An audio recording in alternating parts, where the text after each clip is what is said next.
This edition of the Ridley Report is brought to you by RidleyReport.com. At news releases, I am the bomb. I wouldn't believe it if I hadn't heard it with my own ears. The newly appointed chief of Bureaucrash recommends that I, and many of you listening, should be thrown in jail. We'll get to the clip in a moment. First, some background. Wikipedia describes Bureaucrash as, quote, an international network of libertarian activists whose stated goals are decreasing the scope of government and increasing individual freedom, unquote. Basically, they use internet marketing and PR stunts to get out the message of freedom. In 2006, they were merged with the Competitive Enterprise Institute, but now the Institute has appointed a controversial new Bureaucrasher-in-chief who describes himself as a conservative/libertarian. His name is Doren, and he's a supporter of a national sales tax who favors some environmental regulations as well as maintenance of overseas military bases.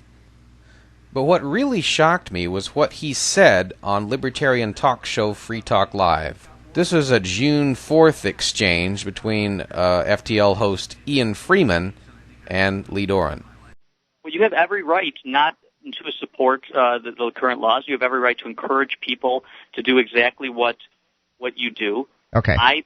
My personal view is that you should work within the system to change the law. But if other people on Bureaucrash don't believe in that, that's fine. But if Dale decides he doesn't want to work within the system and decides that he wants to opt out entirely from the system, you would support him being thrown in a jail cell. Is that right? As of right now, with the tax system that we have, since that is the law, yes. Now, to his credit, Doren is being intellectually honest about the real meaning of his positions, and he's been willing to answer questions openly from hostile questioners.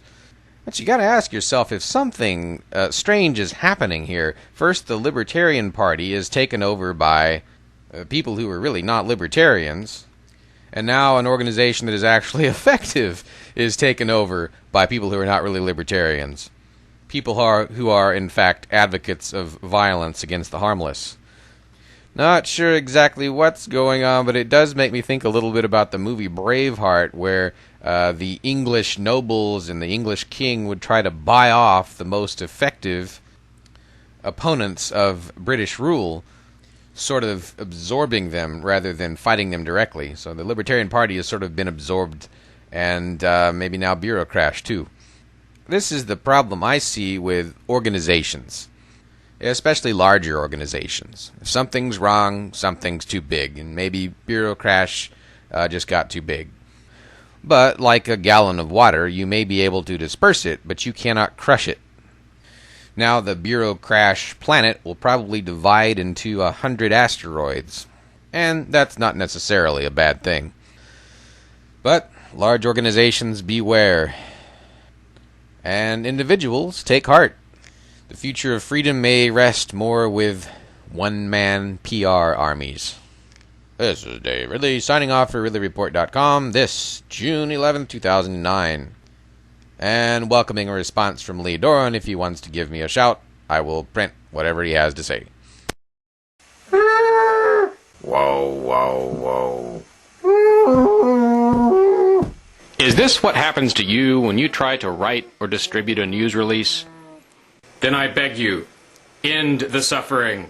Deploy instead the man who got Mike Fisher's outlaw manicure front page coverage in nearly every New Hampshire media outlet. Unleash the writing force that put the Free State Project on CNN and Russell Canning on the front page of Dig. You know where to find this force. You are staring at it. Email it. Email me at RidleyReport.com. And let's get to work. RidleyReport.com. At news releases, I am the bomb.